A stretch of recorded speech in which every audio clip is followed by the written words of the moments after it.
Peace to the family, peace to the universe, brother Red Pill reporting live and direct, KTL representing Sonetta TV.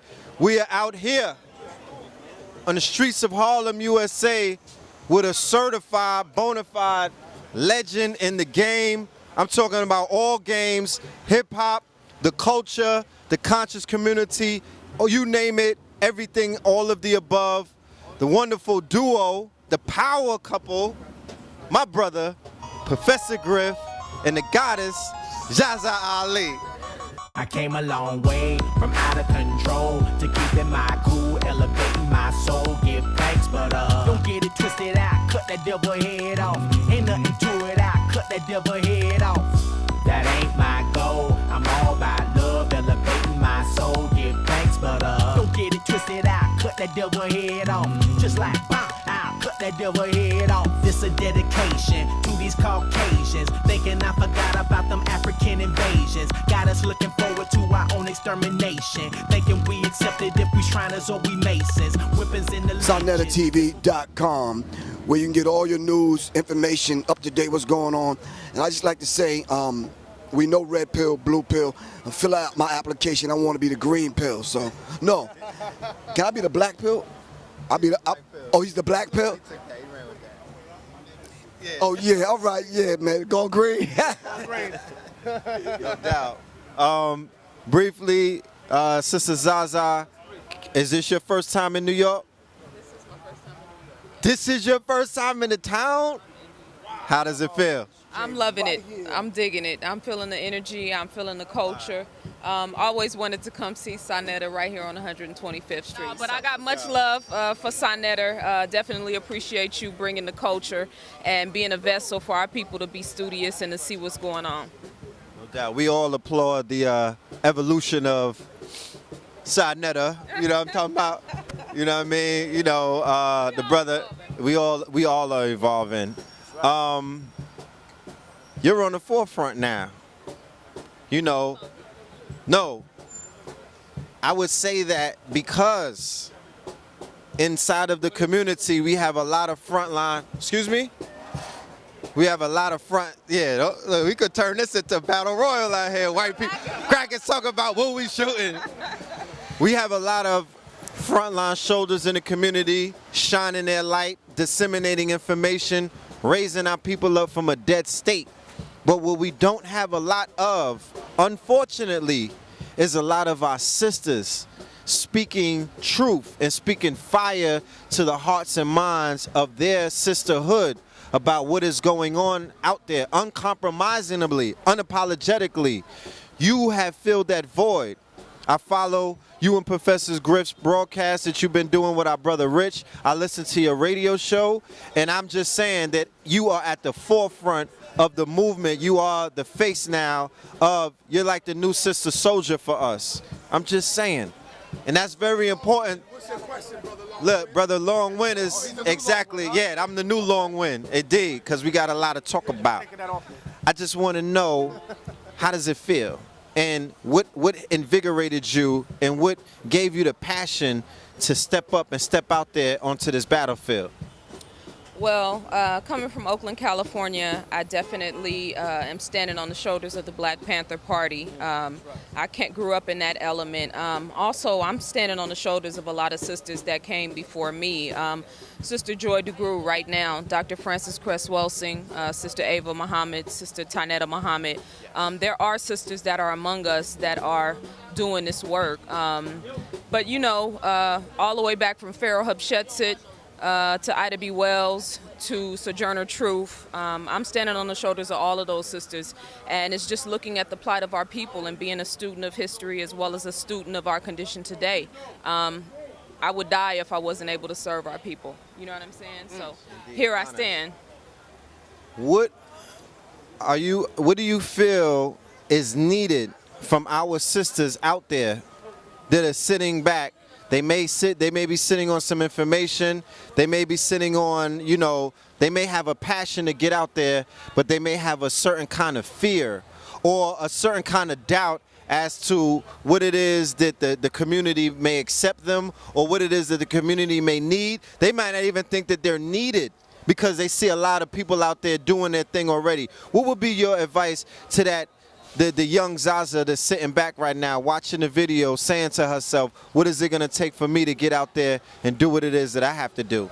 Well, you know, we got to be students. I emphasize study. I emphasize intelligence. One of the things that woke me up was I watched the bombing of the 4 young sisters in Birmingham, Alabama, and finding that out and just internalizing that experience, the idea that our young people and our people seeking refuge in a church could actually be blown up. And just being studious of the modern times and the war that has been waged on our people. We either going to be standing on the sidelines or we're going to be out in the forefront fighting this battle because they don't sleep. And their war is 365 days, 7 days a week, 24 hours a day. So we have to counter that war, you know what I'm saying? So my message to all of the sisters all the time is to be studious. I can't tell you how many brothers write me and call Griff and talk about how they can't get their women to you know, talk about substantive things or to, you know, be involved with community, be involved in culture. They too busy watching Real Housewives of Atlanta or, you know, Beyonce. Exactly. So I'm trying, me along with some other sisters are trying to provide a counterculture, like we talked about on the show. To be fly, you don't have to be naked to be fly. You know what I'm saying? You really find when you can walk in a room with all your clothes on and still get all of the men to pause. You know what I'm saying? That's keeping it 100. So we're just trying to give the sisters an alternative and look back at what we were. When you look at Kemet, you never saw images of black women bent over with ass shots. No. We didn't need push-up bras back in those days. Indeed. You know what I'm saying? So just bringing that's what I'm going to do tomorrow too. Bring that historical element to the forefront and try to make being intelligent be fly again. That's right. No doubt. Well, from a perspective of a sister on the front lines, what would be your advice to the brothers that are out there doing the work, teaching from a mother's perspective, from a nurturer's perspective, from a goddess's perspective? Could we get some constructive criticism from you, please? Oh, absolutely. Ego is running the conscious community right now. And I unfortunately do not see enough men in the forefront edifying and uplifting black women. So we have a lot of dictators now who are telling us what the black woman should be, and not really focusing enough on the greatness of the black woman as well as the stages and the instructions in order to get us there. I see a lot of men talking down on our sisters, and I have an issue with that. If we know anything about Kemet, we know that Ma'at was not just balance, reciprocity, truth, justice, but it was also represented by a female. And there's a lesson in that. So we have a lot of different talking and dialogues and things, planning and events, but the sisters are not at the table. So we basically have a black form of Rome where the men are making all of the decisions and the sisters are in the background trying to figure out what we're going to have for dinner tonight. We got brothers out here. We have sisters who have men who have their foots on their necks. We have potential scientists, potential mathematicians, potential great leaders among us who are women, and their men have their foot on their neck because they want to be at the forefront. There's no shortage of problems and issues that we have in our communities, and I'm telling the sisters that some of those issues are going to have to be solved by us. Powerful, powerful. Well, I just want to say thank you for shining your light. We look forward to all of the events that you will be doing in the near future. I'm personally encouraging my sisters to step up, you know what I mean, and to do the work and, you know, assist in what it is, you know, just take a page out of what the sister right here is doing and the impact, not just what she's doing, her impact, because she is definitely creating an impact around the world. Okay, around the globe. She is definitely waking up and resonating with the family. So, you know, I know a lot of people are competitive in nature and things of that nature, but let's be supportive in nature. Let's be influential in nature, and let's utilize her demonstration to create a spark in you so you could come out on the forefront, because although she did, you know, she did state some truth, there are brothers that are out here that are waiting for our sisters to come forth so we could propel them and support them and protect them. So honors, thank you for everything that you're doing, and we are going to support you. We're going to send the troops out there to hold you down. Whatever needs to be done, you know that we got you in New York. Yes, sir. Thank All you. right? Appreciate it. Indeed. Thank you, brother. All right. Now, the man of the hour. The man of the hour. The phenom. Okay? The global phenom. The Renaissance man. Real talk. You know what I'm saying? This man is not only a lecturer, but this man is also a musician. He's a photographer. He's an author. And he's a motherfucking legend. Let me not leave that out. Professor Griff. Peace to the God. All right, AKA Mr. Viral. Because every time I'm looking at your numbers online, I'm like, what is it? I think my numbers went up thanks to the sister because of the balance of my art. Yes. And I think, I think a lot of times that's what a lot of us men need, man. You understand what I'm saying? I mean, indeed. like Sonetta told me one time, it'd be cool just to come home after doing all this and educating the people or whatever, to get a damn veggie burger or some kale or something. Am I right or wrong? It's a beautiful thing, man. But I'm thankful for the sister. What's even more beautiful, in my humble opinion, is for me and the Wiz to come home and we can make that kale salad and that burger together and talk about the whole day like, yo, that was powerful. We shut it down. Da-da-da-da-da. I'll make the kale salad, you do the burger. You know what I mean? So, salute to, I've been watching, like I watch everything, and I've seen, like you said, your movement when you brought the sister on board. I've seen the balance, you know what I'm saying? And I listen to the shows, and I love the way that you two work off of each other. It is heartwarming, especially if you're in a situation where you're like, yo, how do I do that with my goddess? You know what I'm saying? Or because I speak to a lot of brothers and they express to me that this is one of their loftiest goals and their ideals is to have their queens powerful, doing the powerful work alongside with them as well. Right, exactly. So yeah. I think in dealing with the sister on a brother and sister kind of relationship, in order to be able to kind of deal with one another in that sense. Yes. I think a lot of times we're able to say things, be open to one another and say things that we wouldn't normally say. Mm-hmm. And I think, that's key. You understand what I'm saying? So you're saying communication. We say what we do is soul work. Mm-hmm. And we operate on that level. This whole idea of the intellect, we can battle back and forth on different points on different things, but when you talk about doing soul work, then you got to think past yourself, i.e. past your ego. You understand what I'm saying? Definitely. So like healing in real time, as you go along, you're still focused on the healing aspect and building up, because some of our sisters and our brothers have been torn down, and it Your next lecture, healing in real time. In real time. Yeah, I could speak about that, because we have to be the spark, man. We got to show them, because other people, they're not gonna do it. We already know they're not gonna do it. So until we start doing it and showing some cohesiveness, you understand what I'm saying? And we start physically doing it and show them, then they're not gonna do it. And I'm sure y'all know, man, everybody ain't gonna make it. Right. So give me 5. I'm sure that there are more. Just give me 5 things that we should be doing in real time, like off camera, in the streets, face to face, hearts, pressing flesh. Well, I think number one, we already know everybody needs to get a knowledge of self. Whatever doorway you came through, whatever school of thought that you're about, there's some common things that we have in common. You understand what I'm saying? And we need to survive, plain and simple. So knowledge of self is one thing. Brothers and sisters keep saying it's about economics. True, it's about economics, but if you give an idiot, a fucking fool, some money, what do you think he's gonna do with it? Some foolish shit. Thank you. So we need to understand that. So of course we need to put the economic structure, the infrastructure together. But there needs to be education inside of that. Exactly. Prior to that. I think the educational component needs to be a part of everything. Okay. Okay, so if you got money, you got knowledge of self, but your ass is unhealthy, you still eating pork and processed food and all this other, what good is it all? Indeed. All right, we could be well trained, well educated, money in the bank, knowledge of self, and sick as hell all the damn time.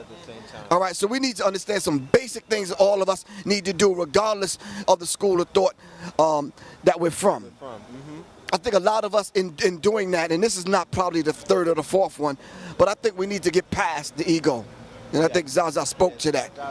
We need to get beyond the ego so I can see the God in the brother here. I can see the God in the brother. So then when I meet you, even though we may have some philosophical difference, ideological differences, I still see the God in the brother.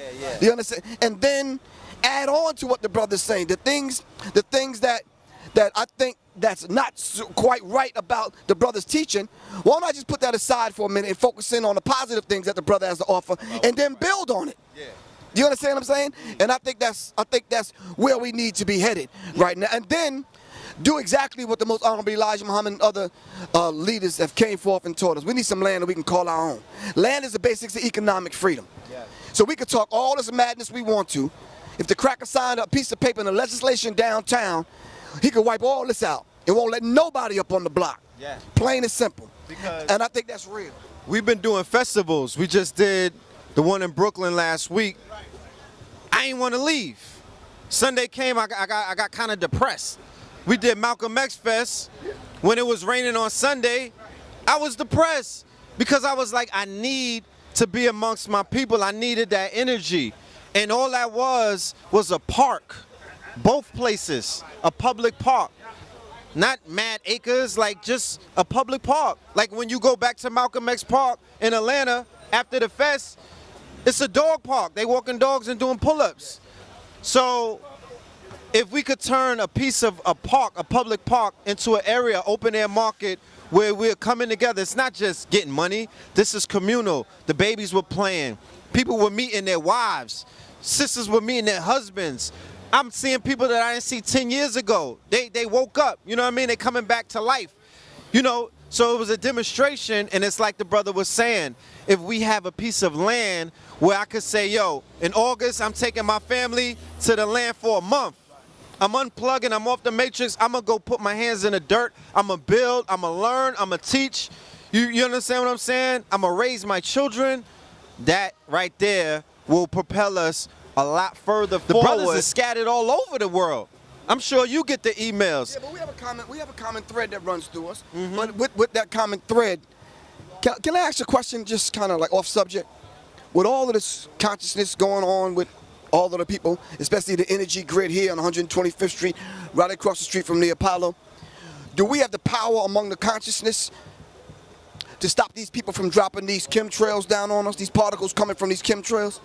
I mean, as conscious as we are, do we have the power to even stop? Do we have the power to even stop them from poisoning the water? No. All right, so then you don't think that we should have the conference? I think we do need to have it. Exactly. To say, listen. That's the most important thing we need. Right. And I'm going to just say this, and I'm going to walk away from the mic because Sanetta may get on me about this because I'm going to say this tomorrow. I'm saying no more debating one another until we debate the cracker. Now, I'm going to let y'all marinate on that for a minute. Yo, how you doing? No, I'm all right. I'm just calling. Yeah, what's up? I'm just saying. What's his approach? What's his approach? Debate the cracker on what? Why do we have to determine our greatness just to debate the cracker? What can he teach me? What am I going to get out of debating the cracker? It's not designed to teach you. Let me tell you something. Muhammad Ali did some exhibitions. We're just going to flex for the ancestors and the young people. We're going to get his ass in the ring and practice. You understand what I'm saying? Exactly. That's a factor. You know what? We still got to keep our tools sharpened. No, we can sharpen one in love, though. Let me say something. I'm sorry. You know I ain't letting you get away with that. I'm gonna have to say this. I concur with the brother, with the Professor Griff right here, because we say ma'at in the Kemetic community, which means balance. Part of that balance is debating these crackers on the institutionalized scientific racism, for instance, that they have. What about the bell curve theory? What about all the sciences, which are pseudosciences anyway, that they try to use to justify us being labeled as an inferior people?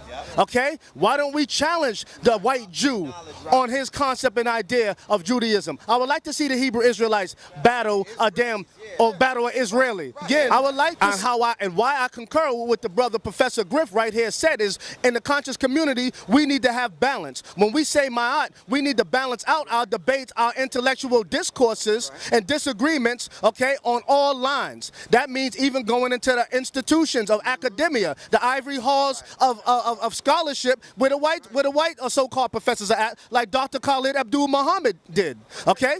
Dr. John Henry Clark did it. Dr. John Henry Clark did it. You don't see white folks, when white folks having discussions and debates amongst themselves, they don't say, what we need to do is go in the hood and debate them Negroes, or we need to have a debate with the blacks. Hold up. Because, listen to me, man. When we debating ourselves, we are sharpening our sword. The white man is not going to bring the energy and the fire that we got. Let's say, for example, we got Professor Griff getting in the ring with a Jew. Automatically, everybody already know, hands down, Professor Griff gonna win. What is that Jew gonna teach our people, brother? Let me add something to this debate thing, because I was really kind of trying to hold my tongue. If we gonna debate, let's debate racism, white supremacy. And when the brothers and sisters come together for those events, I don't have a problem with the sparring, because like he said, it is sparring.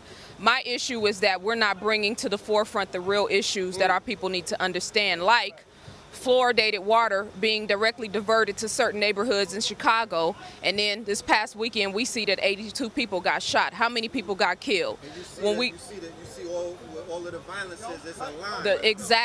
Exactly. When you look at East Oakland, they're intentionally diverting high levels of fluoride and water that has metals like toxins and lead in them, which leads to an increase in violence in our young people. When we look at chemtrails that's being spread everywhere, genetically modified food. If you're going to debate something, let's talk about that. It's cool to talk about 5,000 years ago, but like the brother said at the Hebrew Israelite event we were at a couple of weeks ago, we didn't do that. Our ancestors did that. So what is it that we are doing, and how are we showing improving the greatness of God right now, here today, and really actually taking it to our real true open enemy, which is the white man and woman? It's been proven. None of us are going to argue that. So let's debate racism, white supremacy. He don't even have to be in the ring. What we can be doing is pinpointing different issues that the war that has been inflicted on us to get it started. I'm saying I don't have a problem with the brothers coming together and debate, but let's talk about the real enemy. We got a real enemy. I ain't seen near one of these brothers talk about chemtrails yet. What is chemtrails? What is the sodium and the aluminum and the barium doing to our children's minds? Why we got black children walking around here with white spots in their faces? Talk about something that's actually relevant to what's happening to our people. How about all the brothers that you've had, Sonetter? How about all the brothers that you've had on the debate circle, right? How about all y'all go down to Chicago and debate there?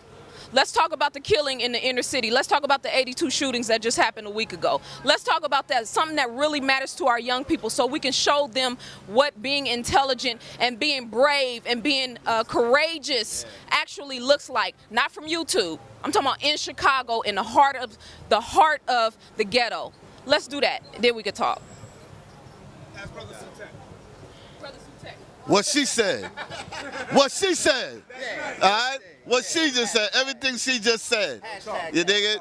But everything she said ain't got nothing to do with white folks. That's everything to deal with us. That's everything. That's. Neely Fuller Jr. said, until you understand racism, white supremacy, what it is and how it operates, everything you think you understand will only confuse you. I agree with that. I agree. But us going into the cities, discussing with our people, we don't need white folks there to validate that. You understand? We don't. I'm not disagreeing with you, sister. You know, I'm not disagreeing with you. I'm agreeing with you. That's why I said what you said. I'm just saying, in order for us to do what you said, we don't need to involve white people. We don't need to involve white people. We don't need white people there to say, y'all doing it right or y'all doing it wrong. You understand? Because we could debate white people all day. You understand? We could get white people in the room and we could debate them on Jesus. We can debate them on all the religions. We can debate them on who we are and where we are, and if the Egyptians are black or if the Egyptians are white or whoever. But at the end of the day, that cracker could care less. You understand? Wait a minute. That cracker could care less if we win an argument or he win an argument, because he know at the end of the day, he got his foot firmly on our neck. You understand what I'm saying? Economically, politically, and socially. You understand? And until we get our economics, our politics, and our social skills together, all the debating with white folks ain't gonna save us. You understand? If I argue and debate with this cracker today and gotta get up tomorrow morning and go to work for him tomorrow, what fucking good does it do me? You understand? I'll sit up in there with his job. Hold on. I'll be sitting up there at his job, right? Telling him he wrong. And then I'm going to be sitting at the end of the week waiting for him to pay me. Hold up, don't go nowhere. To add on to that, right? We are the ones that we trying to get free. Right. So by debating the cracker, right? We not scared to debate no cracker. They not getting in the ring with us. We the ones that's walking around with white Jesus is on our shirt. We got to fix our shit first, not the white man. He got his own problems. You don't see no white people running around saying, yo, we need to debate them niggas in the community. No, they got their own problems. This crack ain't even thinking about us no more. You know why? Because he got his Asians and his Arabs to take his foot off and put their foot on our neck. You understand what I'm saying? This cracker on to some next shit. You understand? He thinking about outer space. He thinking about the moon. He got the Asians and the Arabs here to take his place to keep us down. You understand what I'm saying? Because there's no reason in the world why he would blame Arabs for knocking down the towers and then still let them come into this country and set up and make money. You understand what I'm saying? There's no reason for that other than to put a buffer between us and him. He's got the Arabs, he's got the Asians, and he's tricking our Hispanic brothers, our Spanish-speaking African brothers, to get in line by changing their identity from to Latina and Hispanic. Peace. Facts, hashtag. But, hold on, Sutek, but he said all of that and that's cool. But what would the debate do? He's telling you that these Europeans got our people's minds under control. So why not take it to the source? Expose the contradiction. Expose. I'm not saying that, after the debate that the world is going to change and white supremacy is going to be done with and that's the only war that we're going to fight and that's why our battle is. No. But you got to be able to know where to strike strategically. The European got our babies' minds under control. I don't care what nobody say. Even if they listen in a Hot 97, niggas is telling them to sell drugs and pussy and all kind of stuff. Who do you think is bankrolling that and financing that? Why did Dame Dash say that he wants to debate Liar Cohen? I don't want to deal with, he said, I want to deal with Funk Master Flex. You work for them. You liar. You work for them. I want your boss. So he's saying go to where white supremacy resides. They're so comfortable that they could put the Asian and the Indian in control and keep their foot on our necks because they're like, yo, these niggas are asleep.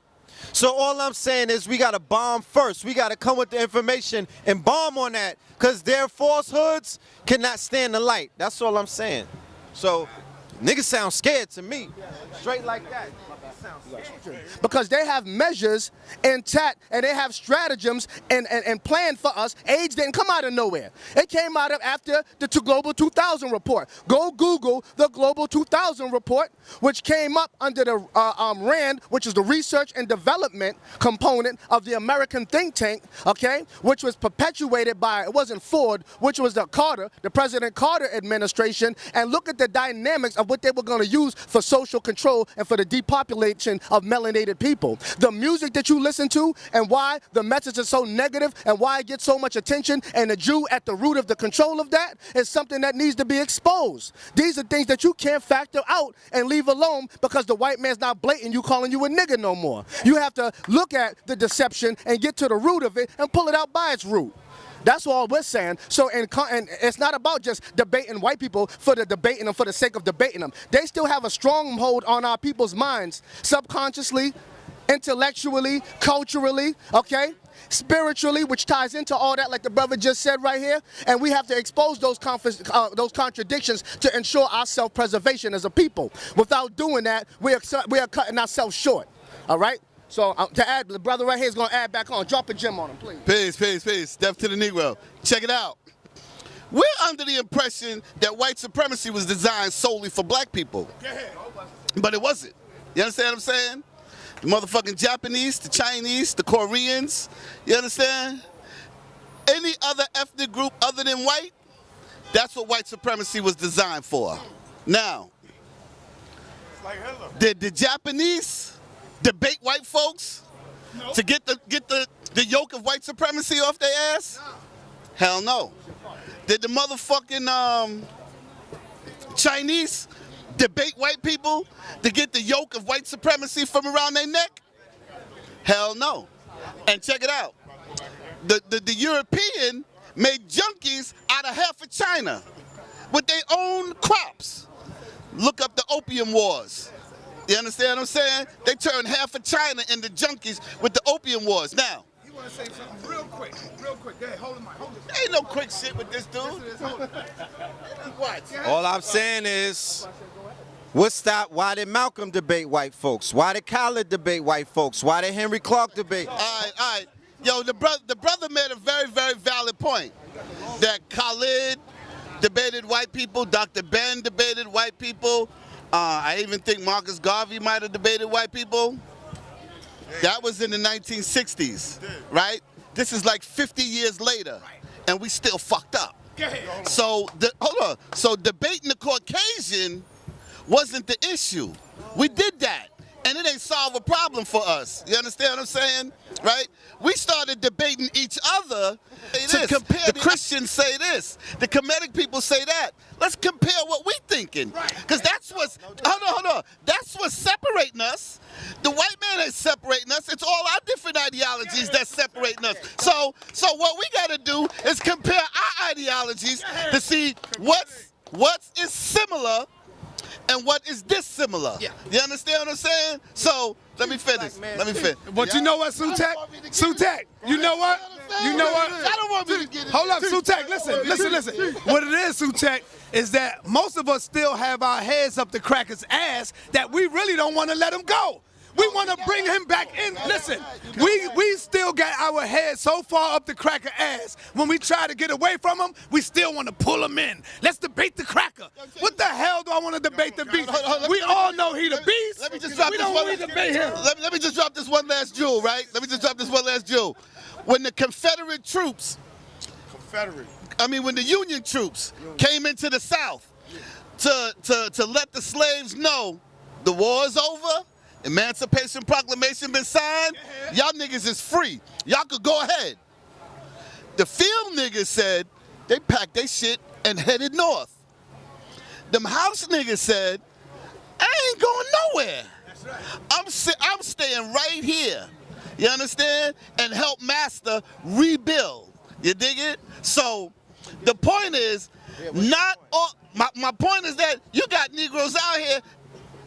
What Sinetta said, they got their heads so far up the cracker's ass that they cannot let them go. I know, but debating the cracker ain't gonna do it. We gotta debate him. Hold on. Can I say one thing? I just want to say one thing, because, yo, we out here kicking all this knowledge, right? You know it's crazy. We out here kicking all this knowledge, right? We out here saying what the people need to do. But you know the funny thing about it?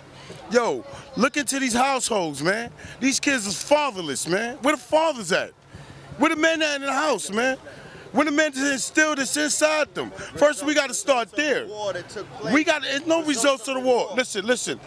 Ain't no results of the war. You know what's the results of? Dudes became lack of being responsible. Dudes became cowards, man. Dudes was all into their materialistic world and try to get this power or try to get this certain status that they neglected their families. They left. Dudes are so much into the streets, they say, yo, forget it, let's be in the streets. Now, don't get me wrong. I'm one myself was born without a father, you heard? I never seen my father a day in my life. It just so happens I had to go to the procedures to obtain a conscience, to obtain knowledge, to obtain an understanding of what was really going on. But you know what I see? I don't never see these dudes going home saying, yo, it's time to cut out, man. I got wife and kids at home. I never see these dudes do that. I see dudes on the street drinking, smoking, worrying about the next chick they gonna hit, worrying about the next kicks they gonna get, worrying about the phones, worrying about their social status more than they worrying about the understanding that they understand that they trying to breed into their kids, man. I mean, we can sit here and freestyle all day. Yeah, sounds good. It looks good. Yeah. But you gotta ask yourself a question: how many of these dudes got kids, man, that really furnishing them with this understanding, with this knowledge, with this wisdom? How many dudes is going home saying, yo, I'm cutting out, man, I got a wife and kids at home, it's time to go take care of that? A lot of dudes ain't doing that. We so mixed up into this hip-hop industry, you know what I'm saying? We so mixed up with being popular that we forgot that, yo, we forgot how to be men. And I tell these dudes every day, yo, before we gods, we gotta be men, B. Let's be men first, and then we can be gods. Then we can be legends, man. It's not about the white cracker, it's about you, man. It's about you. Go home, handle your business. You know what I'm saying? Take care of your business. Listen, bro, all y'all making valid points. All y'all making valid points, and y'all have truth with what y'all saying. But y'all don't understand the root and the science behind how the white man controls, first of all, the black woman. You cannot be a black man without having not controlling your woman, but the respect and the honor and the love of your woman. And at the root of his civilization is money. Because during the 60s, when the New Deal came out, the promise was kick the black man out the household and we will provide for you and your kids. So through this indoctrination in the 60s, 50s, 40s, and 30s, we became separate from our woman. Don't we know as black men, and I don't understand why we don't humble ourselves and realize the importance of the black woman in the household. She is the first teacher. She is the first nurse. She is the first educator of the child. Absolutely. But the black man has to have the respect and honor of his woman for him to teach her to teach the child. If you understand that he gave the black woman money to annihilate the black man, then you understand that the root has to come from you and the truth has to come from within you. You dig what I'm saying? But you have to be righteous. You have to be just. You have to be upright. You can't call your woman a bitch, a hoe, a trick, a tramp, or anything like that, because if you give her that, that is what she's going to project. Yo, listen. Say one thing. I just want to say one thing. Everything he's saying is true. I do not disagree with. But what I do disagree with is saying that, yo, the women, you know what I'm saying, the women are our foundation. That's no question. But if we weak, right? If we weak, what you think our women gonna be? They're gonna be weak. Don't you see this homosexuality going on? You know why that's going on? You know why they teaching? Listen, you know why they teaching our kids this? Because the simple fact is we weak. Black men are weak, man. Let me finish what I'm saying. But the brother's 100% right with him saying the black man in America now is weak. But in the beginning, the black man was not weak. He's been made this way by indoctrination. You have to understand the root for you to get to the branches. You have to see that through the indoctrination of the black man, we ain't gonna have nothing, man, until we love ourselves first and then love our woman next. It's as simple as that. Listen, the black man could never be weak from the foundation, because in the beginning was the Word, and the Word was God, and the Word took on flesh. And when it took on flesh, it became a man, not a woman. You have to understand that the woman is not unnecessary, but most necessary. So together, people ask me what came first, the chicken or the egg. The science behind that is that they came simultaneously, just like the man and the woman. It's a unit that makes a family. It is not one or the other. Neither is greater than the other. None is greater than the sum total of the whole. This is what we have to understand. We have to understand we're nothing without our woman, and our woman is nothing without us. So until we learn to love one another like we love ourselves, we will never be successful. Truth is in the eye of the beholder. What I mean by that is you have to stand perpendicular on your square. The way you have to do that is you have to eliminate the negativity within you. Everybody wants to point at the white man and everything like that, but you have to have the strength that it takes to turn that mirror inward and look at yourself, because the only problem The only thing that you have in common with all your problems is you. So until you deal with you, you cannot deal with anything outside of yourself. Anything outside of 360 degrees is an illusion. This is what you've been given by the Caucasian white man. This is why he's the devil. Hold on. Because all he did is lie to you. He's talking about the 365 days, no such thing, man. That's no such see, thing. but you getting outside the spectrum of my point. We dealing with the black man, the black woman, and the family, and the importance in this nation that we have. You have to be just and true. You cannot point outside yourself and nobody till you clean your own backyard. He who is without sin cast the first stone. You know what I'm saying? If you just and true and you righteous, and righteousness is in you, that's going to reflect, and you're going to begin to illuminate. This is how you attract the children and the women to you so you can teach. How can you teach when you're not clean? You have to know how to clean your mind, your body, and your spirit first. This is why it's said that a little child shall lead us all, not a little baby, but you have to clean yourself and become pure like a little child. Your heart is light as a child. You understand what I'm saying? God is a man, of that is no doubt, but what man are we looking for? What does he look like? What color is he? How does his hair look? How does his breath smell? You have to understand these things. This is deep as a river, but you got to know how to swim to get in the river. So you first have to learn how to be just and true. That's the only issue that I have with individuals speaking a lot of stuff that they have no knowledge of. You have to study first. Why do you think we made the devil study from 35 to 50 years before he could call himself a Muslim son? Because he had to go through a cleansing process. So since we've been indoctrinated as black men in this nation here, we have to go through a cleansing process. You understand what I'm saying? You have to clean your mind, your body, and your spirit. You cannot get on this mic if you ain't got no righteousness in you. Anybody grabbing a mic is looking for wealth and fame. Don't look for wealth and fame, because you will get that. The devil will give you that for your soul. That's right. You have to understand that it's something greater than physical wealth. It's something greater than fame. It's something greater than that. And what that is, that's the black pearl. Yes.